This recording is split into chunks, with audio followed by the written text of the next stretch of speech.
Radio Rahim with Gilberto Ramirez, better known as Zurdo. I have an opportunity to speak to this champion, this WBA cruiserweight champion, just hours before he boards a flight to Saudi Arabia to defend that title for the first time in Riyadh. It must feel not only special because Riyadh is such a grand stage now, but the night is dedicated to the Latin culture. Yeah. I mean, how does that change, if it does, your approach to this event and, you know, the importance of defending your title? Well, it's really important for me because it's first time I'm going to Riyadh and it's Noche Latina and it will be for all Latino people and I'm excited. I'm just excited for this fight this night because I want to get another belt. I want a unified champion. And I mean, I have a good opponent in front of me, Chris Billam-Smith, and he's a WBO champion, and I mean it's exciting to fight another champion, and because this is one of my goals, reach via undisputed, and he's coming soon. Listen, becoming a world champion is very, very difficult in this boxing game, but when it comes to unifying, you have to step your level up to become a champion. You have to step your level up to defend the championship, but yet again to face another champion in your own division. What kind of challenges does Smith pose in this fight that you maybe haven't had to face before? Well, he brings a lot of heat. He brings a lot of statement too in the ring, and I mean he's a champion. Obviously, he's a good fighter, and I respect him. But in the ring, I think it will be my night, my Latino night. It will be a Zurdo night, and I will become a unified champion. Yeah. You know, it's a kind of night. The thing, I don't know if I want to be a 3-time world champion or 2-time undefeated. I don't know how they call. Yeah. Yeah. Well, I think you know that's interesting. If you win another belt in unification, that should be like a 2-time champion, right? If you beat somebody else, that should be a 3-time champion. Yeah, 3-time. Yeah. I might have to make a case for that. You make a strong case. And be it Latino night, I mean, you almost internally can't lose, right? Like this is for more than the championships. This is for the culture. Yeah, it's no option for me. There's no way. And I'm willing to die in the ring for that night, for that belt. Yeah, that night, that belt is all on me. Yeah, and I've been training. I've been in my ass in the ring, and I put in a lot of hard work. And I know he been doing the same thing too, but there's no way for me. There's no other option.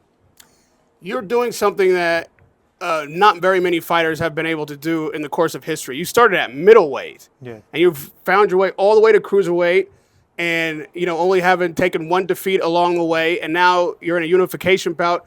The potential for undisputed at cruiserweight is there. You've got 4 titles right now, 4 different champions, opportunity to face everyone. I know you're not looking past the 16th. That's where your focus is. But your grander goal of undisputed, if you were to plot the course, how do you see that? How do you see your road to undisputed? Well, you answered already. And it's the champion. They're fighting there in Riyadh, some of them too. And I'm willing to fight all of them. But first, take care of business November 16th, and then going for a different belt. Jai Opetaia is probably the most star thought of as the biggest star in the division right now. He's fought in Riyadh, multiple times now. The people are thinking that he might be the one that's on his way to undisputed. Did you watch his last outing? Yeah, I watch it. Well, I've been watching him, and I mean, he has good style. I like the style he has, but I want to face him too. I want to face him. That's the popular now in the cruiserweight division. Me and him, and I think it will be a big event. Do you think he would be the toughest competition in that division for you? I mean, all of them, they're tough, but if I think about myself, I'm the toughest in the division, and because even like if you fight someone good, and you have to fight yourself too in the ring, even in training camp all the time, because sometimes you don't want to wake up, you don't want to run, you don't want to do anything, and then that's tough sometimes to do everything. But and then if you do it, it's easy in the ring because it's only one night, it's 36 minutes, and you put everything all the effort that you did in the ring, in the training camp, in training, everything is everything. The hard work is done, and then you have to put everything that night. Train hard, fight easy, right? Coming up from middleweight, these guys, most cruiserweights are like shrunk down heavyweights, and you're climbing up that ladder. Do you feel like a small cruiserweight? No, I didn't feel that way. I feel like I'm big. I'm a big boy, and I think I put a lot of muscles.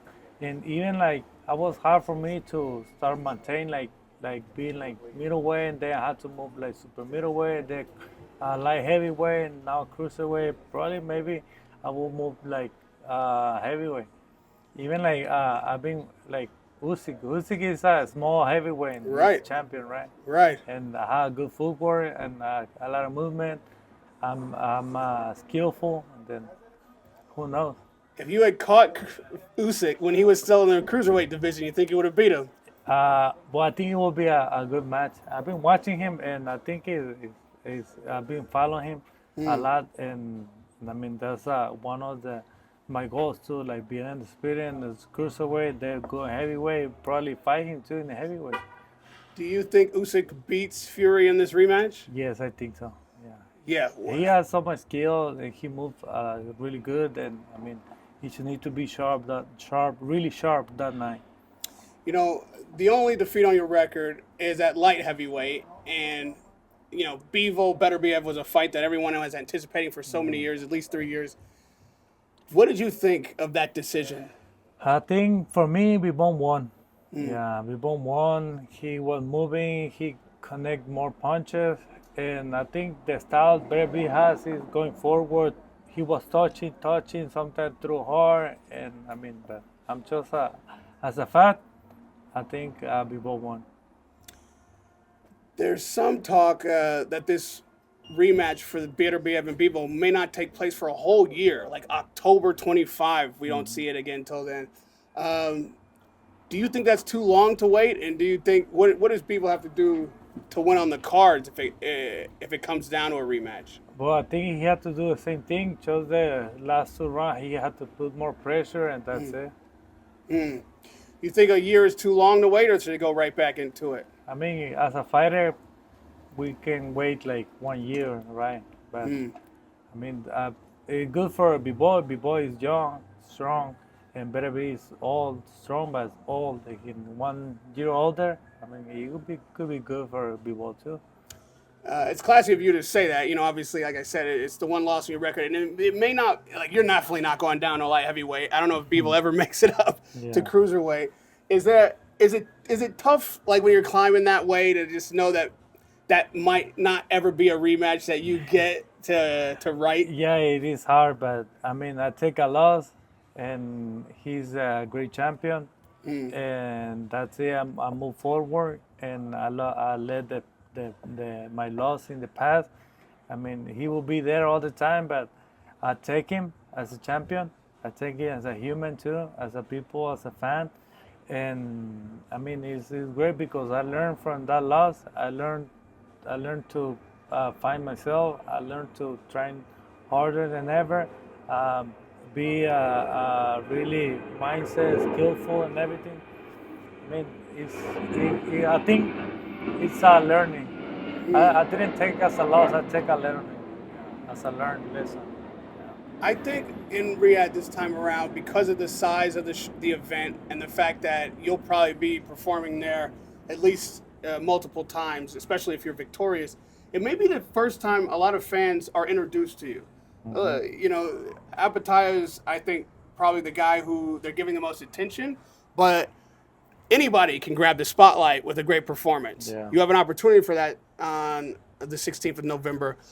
What is the statement you'd like to make when the final bell rings? What would you like for people to be thinking about Zurdo? I'm going for everything. I'm going to take that belt, no matter what. Any cost, I will take it. Any cost. Do you have a signature? Is there something about you or about your style that differentiates you from the other cruiserweights? Well, but I don't know. I think the people can answer that, and I'm the fighter, and I do my best in the ring, and that's it. Obviously, coming from Mexican descent, going on Latin night. Talk to me about what it is like coming up as a Latin fighter. You're training here in California. Now you're going not just over the pond, but overseas all the way to Riyadh to defend and unify. What's that journey like for a Mexican fighter in this boxing Well, game? this journey is amazing for me because I came from nothing. I came from the battle to reach something, and get my goals. I came from Mexico, and then I had to move to Guadalajara, and which I never knew someone there, and then I moved to Mexico City, and then moved to Los Angeles, and I used to live in Inglewood. Inglewood, The first yeah. time that I get here, yeah, and it was amazing. It was amazing my journey because when I was a kid, I was dreaming to be in LA to reach a goal to come here to US to make money. Now I pay a lot of taxes, and it was amazing. Now I'm going to move to different places like Riyadh, and it's like kind of like I've never been in my spa, my comfortable spa, and always I've been like pushing myself, and now I think I'm going Riyadh is really exciting for me because it's like going like a country that I don't know. And even when I got here in US, I didn't speak English, and I'm trying to like learn and everything is like I'm trying to push myself all the time, and it make me more like I want and more angry, and more like I can do this. Like it give me a lot of motivation to going into Riyadh and facing another champion, and it's going to out of my house. It's give me a lot of motivation for me. What does it mean to you and your family every time you get your hand raised? Like being able to win a title at cruiserweight, being able to get a stage like this. When these cameras are done and the lights are off, what does that mean But for the Ramirez it family? means a lot because it's like I reached my goal, and what is next? Never stop for me, never end. It's like when I raise my hands and then everything is done, everything going calm now, and I feel like all my emotion like kind of like it's like different emotion, like happy, like and like I wanna cry, and like with a lot of motivation, and I don't know. It's something like some people just they can know what it means, like win something. Yeah. And to reach something, it's like when you buy the car, it's like the process is to buy the car, not have the car. It's like going to get the car. Like how was the process to get it? Right. Yeah. Right. Lastly, some fighters have, I'm going to fight till I'm 35, or I'm going to unify or undisputed at this weight division, and then I'm done, or I'm going to beat this particular guy, and that's my goal. Do you have like a career goal, something that you said, you know what, when I came to this sport, I was going to become this, and until I do this, I'm not done? Well, yeah, I want to be a four-time world champion and unified world champion. That's what I want. It could be a super middleweight, then cruiserweight, then breacherweight, then heavyweight, and be undisputed, and then I think I will be done by that time. Well, But I'm 33, and I think I had like 5 more years. 5 more years. 5 good years. Yeah. It is going to be a pleasure to watch you seek that goal out. Seeing you perform this long has been fantastic, but I think your biggest stage is coming. Your biggest moments are ahead. Yeah. November 16th, we'll see you on the stage in Riyadh in a unification bout against Smith.